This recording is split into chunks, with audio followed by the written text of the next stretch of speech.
Good morning, ladies and gentlemen. I'm not very lucky because I have to talk about two different parts in my 30 minutes. So first I will start some history, 5 years together with the Swiss contribution. I hope I can provide that it was successful. And after that I'm going to talk our components. We have 4 components and I'm supposed to talk very little about the components. From my own history, just go back to the 20th century. I have started to work with carbon nanotubes in Belgium with Professor Benaj or Benaji. I don't know which pronunciation you prefer. At least he introduced himself as Benaji. It was in 1994, and after that I met Professor Foro in 1998, and we started a collaboration that time. I think it was just in time because Ijima discovered multi-volt carbon nanotubes in 1991, so during that time this topic was quite hot. Some words about what happened before Swiss contribution support from 98 till 2010, when we started this project. We met in Kirberg. It's a very nice place. Sometimes we have snow, and it's a very good conference because in the morning we have sessions. In the evening we are working hard, but in the afternoon it's free, so we can go on the hill. During this workshop, it's a mini workshop. Yes. Yeah, but sometimes we work on the top of the hill too. So during this period we prepared very interesting things like the coil and match and patterned carbon nanotube forests. So during this time we still work a lot on the field of optimization of CVD synthesis. It means we prepared new catalysts, we tested precursors, different temperature range, and many things. And we found here at EPFL that calcium carbonate support is very useful and practical for catalyst preparation. And there was a problem. Heterogeneous catalysis provide gaseous products, but nothing inside. But in this case, when you use CVD, you have the product inside the oven, so it's a solid material, and you have to stop the technique from time to time just to collect your product. So we figured out how to make it continuous with a rotary oven, and with this we could prepare large amount of carbon nanotubes. And since then, as I know, it still works, and the Swiss partner provided carbon nanotubes for further experiments in Hungary for us. One could think that CVD is out of date. I think it is not. I tried to prove later on that it's still useful. The other direction what we tried to solve that we started to modify carbon nanotubes. It sounds very nice and very interesting, but if you take it in your hand, it's an awful material. So that's why we try to figure out different techniques to make it more friendly. One possibility is just to prepare inorganic layer on the top of on the surface of carbon nanotubes. And we started these works in 2002. It was a different project, and the basic idea just to choose some material, some precursor material which is unstable, and after that we can decompose and we can put the layer on the top of carbon nanotubes. This is a huge table that we tried to do many things, and sometimes we were really lucky. So in one step, we could produce a thick layer of amorphous alumina on the top of carbon nanotubes, and this sample was quite homogeneous. But it wasn't general. Many times we had to fight a lot. So let's say in isopropanol, we couldn't do any good result, but we could do layers without solvent. But if we have no solvent, it's very difficult to control the thickness of the layer, to control the separate inorganic particles, and during current project we try to solve this problem. Okay, this is the summary of the previous results. We had 21 joint projects in 2009, and we decided, when we realized that there is a Swiss contribution call, that we decided to submit a proposal, but the rule was that only one institution can submit one project. So the fight started inside the university. It wasn't a real fight, but inside the university there were 8 different proposals. So we had to present these ideas in front of the scientific community of the university. And after that, we were lucky. Or maybe we were good, but that doesn't sound very good. We could submit from the University of Szeged the proposal, and in June 2009 we were invited to submit the full proposal, and in January 2010 we submitted. And what was the basic idea? Of course, I don't have to explain here that solar energy is very, very important. So we decided to use our materials for potential applications. That's why we decided to apply multidisciplinary approach. Chemists, physicists, biophysicists, chemical and environmental engineers work together. We had 4 groups. I am going to talk about this later on. And that was the good news. In June 2010, we received the message that we got this support, so we were very happy. And this is the main objective, so we decided to prepare new kind of materials, to prepare solar cells and apply these materials in photocatalysis or apply in bio nanocomposites. The team, let's start here. EPFL provided wide range characterization techniques, provided carbon nanotube samples, and they decided to prepare solar cells, as László mentioned, successfully. The other 3 components are from Hungary, from Szeged. Environmental chemistry research group, they were a very good experience on the field of photocatalysis, and we tried to improve this. The biophysics groups working with photosynthetic reaction center proteins, and this fits very well to this project, and our institute prepared the composite materials. You already saw the Rolex Center and EPFL, and this building is not very nice but very useful, so we work here. What happened during the project?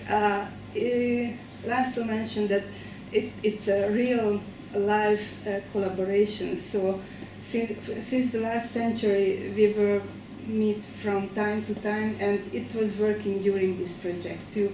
We had a couple of meetings in Szeged. Of course, we had meetings frequently in Kirberg, not on the top of the hill, but in the coffee room. And we had the possibility to go many different conferences, not only the component leaders, but for the PhD students. I think it's very useful to go together, and at many conferences they had the possibility to give an oral presentation, and I think it's very good. Still many nice pictures, and we had We have a web page and we have the leaflet you can find here. And we had many on TV and on the local newspaper and other newspapers. Mr. Horvath mentioned me that he read this article and he said that it was quite understandable, even if it is chemistry and physics and so on. So we tried to explain in a general language. A couple of words about indicators. During this period, it is about 4.5 years now, we had 43 publications in international referred journals altogether. We didn't count the conference presentations. We have already 4 PhD theses. They finished, and there are 3 more will be finished during this year, for sure. There is one know-how. We are going to tell more about this later on. And we have a teaching material, so-called nanocomposite materials, and it is available. It is in Hungarian, but it's still available. In the next few slides, I'm going to show the publications. I don't want to read all, of course, but it was very difficult to filter Web of Science correctly. But what I did, I just collected all papers from the 3 Hungarian components, and altogether we had 66 new publications in the last 5 years. And it means that I mentioned that we have, for the Hungarian components, about almost 40 publications, and it means that 2/3 is coming from this project, so it was a very useful support for us. Okay, component 1, component 2, component 3, and component 4. And just one sentence about components. Component 4 is the Swiss component, as László mentioned, and he will be talking about that later on, about solar cells and very nice results, together with Endre Horvath. The next is, we know that solar energy is very important for us, and researchers try to imitate natural structures because they work perfectly. Sometimes they try to build from bottom up, let's say, prosthetic groups from enzymes or other units. But the other direction is just to use the original proteins, and this is a challenge how to preserve its activity, because let's say what László did is a reaction center, photosynthetic reaction center protein. It's very active in the lipid membrane, but whenever you remove, then the surrounding change, it just can completely down. So they did many experiments how to make longer life for this protein. The next component is the photocatalysis groups component. The original leader is Professor András Dombi. Unfortunately, he cannot come this time, so they work together with Zsolt, and he will present their results. He's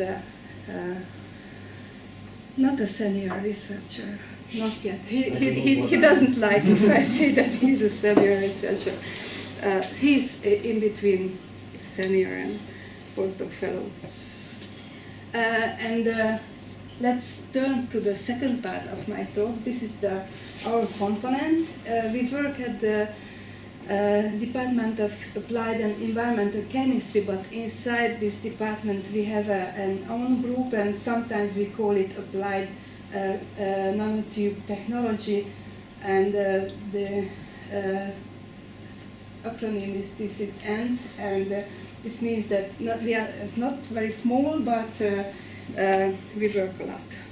materials. Okay, we have two directions. We make CVD synthesis and preparation of different composite materials. We have two directions, different carbon nanostructures and microstructures. We have many different types of carbon nanotubes, multi-wall, bamboo type, vertically aligned and helical carbon nanotubes, and we also have microcoils, which are very interesting. And we use these materials for composite preparation.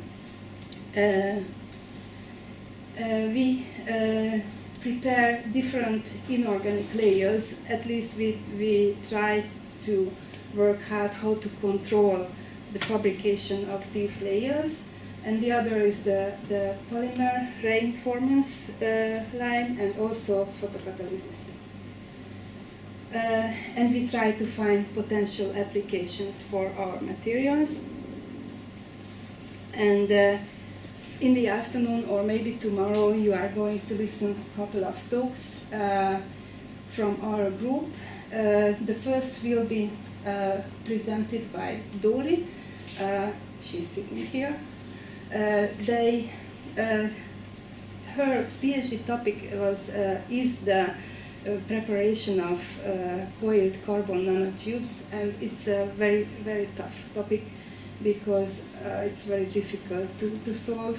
We believe that there is some role of asymmetric catalytic particles, but she will tell much more about this problem. We can produce coils, but many times it's not very selective, also in carpets. And the other topic is, it was a kind of side product, but still very interesting, the fabrication of microcoils. This is not in the nanometer range, but it's bigger, but still very interesting because of its morphology. Our next speaker will be still from the CVD path, Egon. He works on the fabrication of carbon nanotube carpets. It's not a very big deal to produce carbon nanotube carpets, but he, for the building catalyst layers, like here, we use a different technique. This is a PLD, and he will talk a lot about this because the it is very easy to control. This is a difficult word to pronounce. So it's with this technique we are able to control the thickness of the layer and many other parameters. So you will see that we can produce quite new things. And good news, because this point means the continuation for our collaboration, at least one leg of our collaborations, because we were announced that we received a new bilateral project from September this year.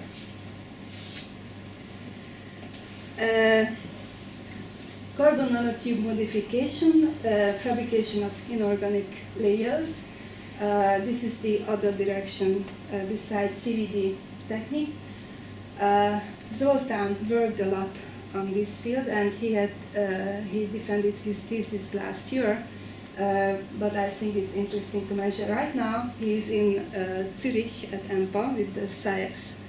He's a SciEx fellow, and I will show a very few results from his thesis. This is the basic idea how to prepare the layer. Of course, on the surface of CVD carbon nanotubes, we always have functional groups, but if we want to have better interaction between the layer and the carbon nanotubes, we try to add more. That's why many times we start with an acid treatment just to increase the amount of functional groups, and then we add some precursor. And we suppose, and we already proved it by different techniques, that we have a covalent connection between the tubes and the inorganic layer.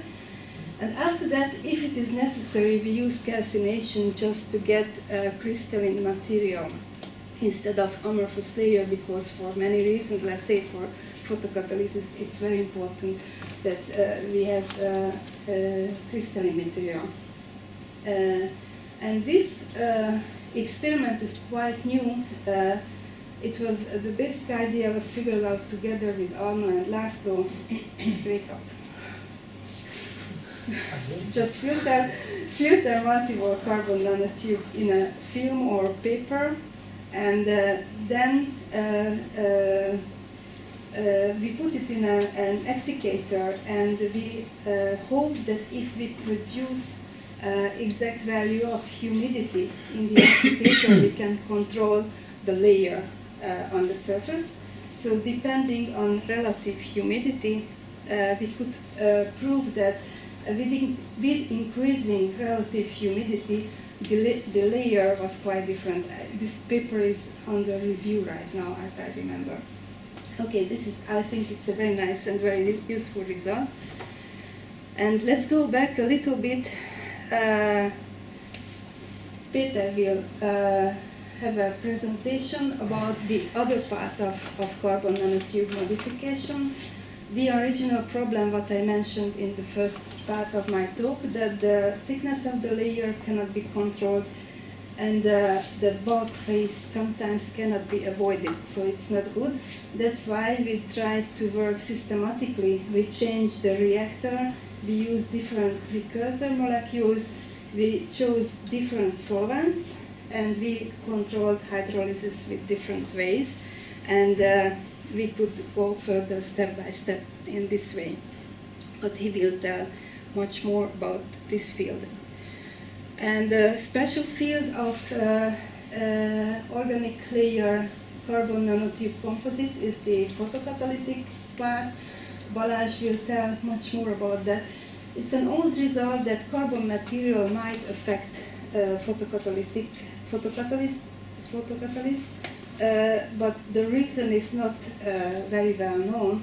For carbon nanotubes, there are many theories about the mechanism, and that's why we prepared similar materials, and we had interesting results.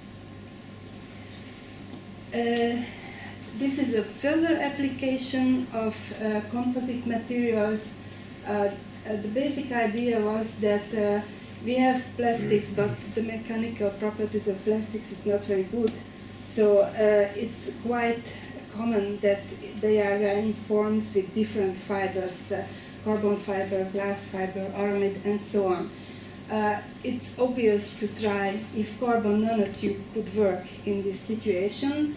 It's a difficult problem because interaction between the tubes and the matrix is very important. That's why we decided to prepare composite material, nanocomposite material, carbon nanotube, and on the surface we have a mixed oxide which is similar to talc. Talc is generally used for different commercial plastics, and we put this nanocomposite to the polymer materials, and then we tested what happens. And from our components, these 5 talks will be given in the next 2 days. And whenever I go to a conference, many times I get the question that why do we prepare this kind of materials just for fun? And fortunately I can say no, because let's say for photocatalysis we prepared nanocomposite materials with titanium, zinc, and tungsten. For sensor application, we used iron, indium, and what's here? Tin? Yes. For plastic reinforcements, magnesium and silicon. This is a topic. We have a kind of collaboration with a rubber company in Szeged, and they want to prepare fireproof rubber, and that's why we prepared aluminum-coated carbon nanotubes, and the test is just on the way. This will be a master diploma by the end of this academic year. And the last but not least, we have collaboration with dentistry faculty and also with dentists. And they had some problem with the stability of dental implants because I have no time to talk too much. So zirconia is a basic compound what they use. Maybe alumina would be better. Zirconia is not available in Europe. We always have to import from other continents. And if we reinforce alumina, maybe we can turn back to alumina implants too. A short summary. At the beginning I showed that when we started this project, the Swiss-Hungarian joint papers was 21, and by the end of this time we have 24. So if we compare the results from 2010, we can see that the project was really useful because we produced many things together, and I hope we can continue. And a very big thank you for the Swiss contribution, because I hope I could prove that it was really useful for us. Very good thanks to the component leaders, to László and other László from Hungary, and András and Zsolt. And also thank you for the management, because ladies helped us a lot. Marian is here with us, and Dori also, because she provided the professional part of the management too. And many thanks for the components, former, current and future PhD students. Zoltán is not here, but the others are all here. Even Gergő came from Zurich because he's in Zurich for 6 months right now. And also former and current diploma students. This project supported many student activities. And thank you for your